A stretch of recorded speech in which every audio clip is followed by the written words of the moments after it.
Good morning, Cert 3 and TVET and everybody. Welcome again, another video, first video for a little while. Getting close to coming back into TAFE, into campus, so things are looking up. Now this little video is to introduce the assessment for a subject called Manage Personal Stresses in the Work Environment. So when we talk about the work environment, we're talking about community services. Okay, so a few stressors there, and we'll talk about those in a second, but in terms of the assessment, there are two parts, not big, but a bit of thinking. Part A, you've got to get two examples of job descriptions from the community services industry and then identify the stressors in each of those roles. Think it's about 400 words all up, maybe 200 words for each of those examples.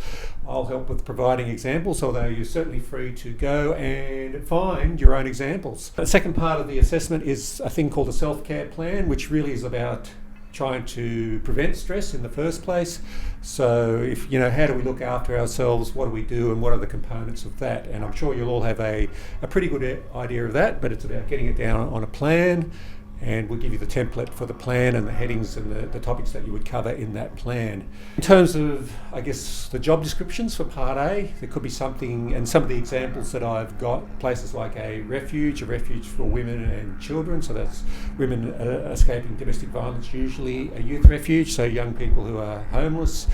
Maybe that's a worker at docks, some sort of caseworker at docks or Department of Juvenile Justice. I'm sure you could access job descriptions for something like that.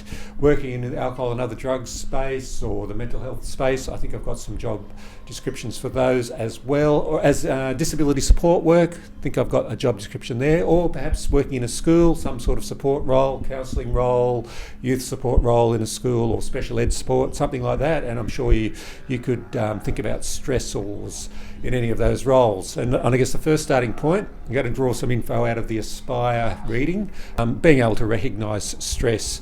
So you're working with people with complex needs, and that could mean having complex behaviours, maybe perhaps being aggressive, perhaps if it's around mental health or using alcohol and other drugs, perhaps in a self-medication context, maybe they're not able to think as clearly or control their emotions as easily as if they were functioning, I guess, really well.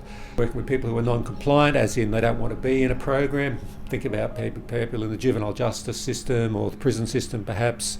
Maybe you're working with people who are going through grief and loss, some sort of traumatic event in their life, loss of job, loss of partner, loss of perhaps a life, living in stressful living conditions. Refuges, temporary accommodation could be a little bit on the stressful side from time to time. And I guess one thing that I'd like to mention too, and we've spoken about using empathy as a way of connecting and listening to people, but really what that means too, when you're really empathising, and I'm not saying don't use empathy at all, but you really are taking on and identifying and trying to feel the emotion that the person you're working with is experiencing.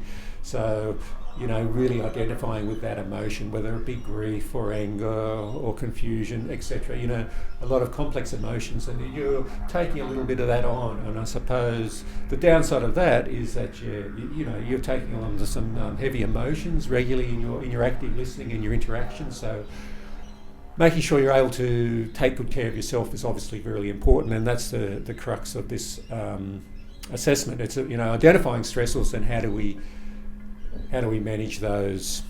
Causes in terms of the workplace could be things like the workload could be a contributing factor. Workplace change is a big one, perhaps not enough training.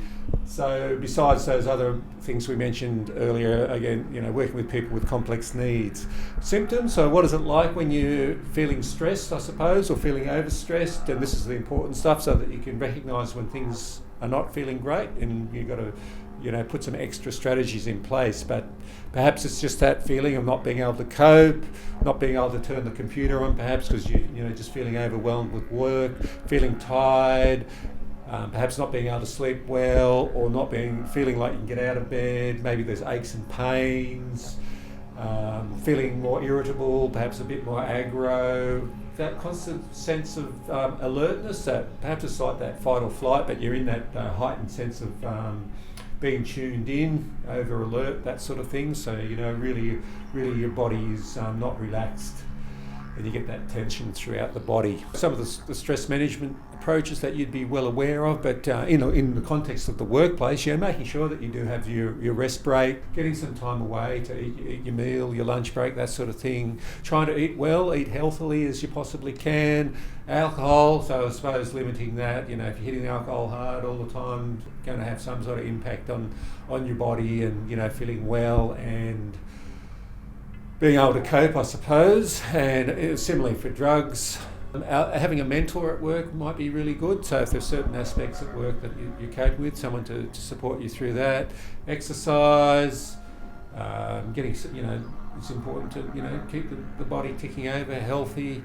Modifying that work environment. So is it about, if you haven't got that quiet space to have your lunch, making sure that, is there a way that you can modify then that space is created. Debriefing, so whether that's formal or informal, so that's someone to talk to, and just having informal debriefings, in passing, if you've got supportive colleagues, that's a really important thing. More formal would be like supervision with maybe someone external or maybe someone in the organisation, but someone with experience and skill who can listen and talk through, and as a sounding board that you can talk through some of the more challenging things. There's even more formalised, perhaps it's almost like external counselling, and that can be accessible, through workplaces. There can be access to that sort of support as well. I guess having the ability to have some positive self-talk, so not always getting down on yourself. Things might be tough, and so, being reflective and looking at where you could do better or not, but that idea of, saying I'm hopeless, I'm no good, I'll never be any good, all that negative self-talk, I guess is not going to be really helpful in the long term in coping. Having a good laugh, humour in the workplace I think is important. Time out, we mentioned that earlier, quiet time I've sort of mentioned, but maybe massage, bath, when you're at home, meditation and mindfulness, you can do that, I guess, anywhere if you can make the space of the time, when you get good at that sort of stuff. So there's some of the basic stress management approaches, not a lot of detail. You might know some more, hobbies, I don't think we mentioned that, but whether it might be music, playing a bit of sport, we did mention exercise, but maybe it's sport or a hobby. Time out, maybe it's just vegging it from time in front of the telly, maybe that works as well. Or music, listening to music, you don't necessarily have to be playing it. All those sorts of things are important, I think, in terms of stress management. So I'll just talk a little bit about the self-care plan. That's the second part of the assessment, where you put together a self-care plan to help you manage in your day-to-day life, I guess particularly in the context as if you're a worker in community services. So there's broken up into sections, so as an aspect of physical self-care, so could be stuff that works for you, exercising, you'll know what sort of exercise that you've worked on over the years that works for you, whatever it is, walking in the bush, swimming, riding a bike, going to the gym, yoga, Zumba, whatever. But all those sort of things. Could be massage, could be meditation, anything that helps your body feel okay. There's the next part of that plan, psychological self-care, so that could be stuff like debriefing, having someone to talk to about work in a formal sense or informal sense. So informal, good colleagues that you can share the challenges or struggles or have a laugh with. Formal, you might meet with someone every month or 2 weeks for a more sit-down and more semi-counselling or supervision type process. Good self-talk, part of that psychological self-care, being able to be kind to yourself there.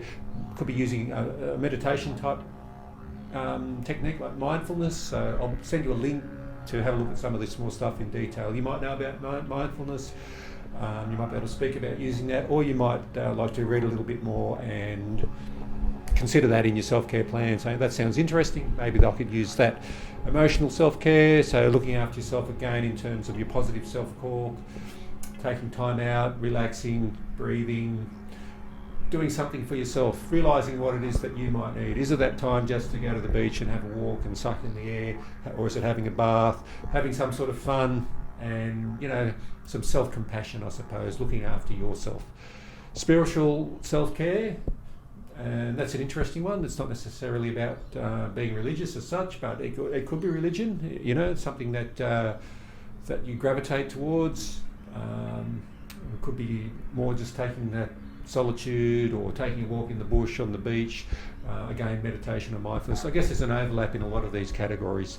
But in terms of spiritual and work, maybe it is having that sense of purpose in your work. What are you doing with your work? Do you feel like it's making a difference? And I guess the good thing about community services, even though you may be working in perhaps sometimes challenging situations and people that are not necessarily always easy to work with, but the sense of fulfillment and that you're making a difference would or is definitely high. The employee assistance program, I'll mention that. A lot of workplaces, that's access to counselling for employees if they're doing it tough.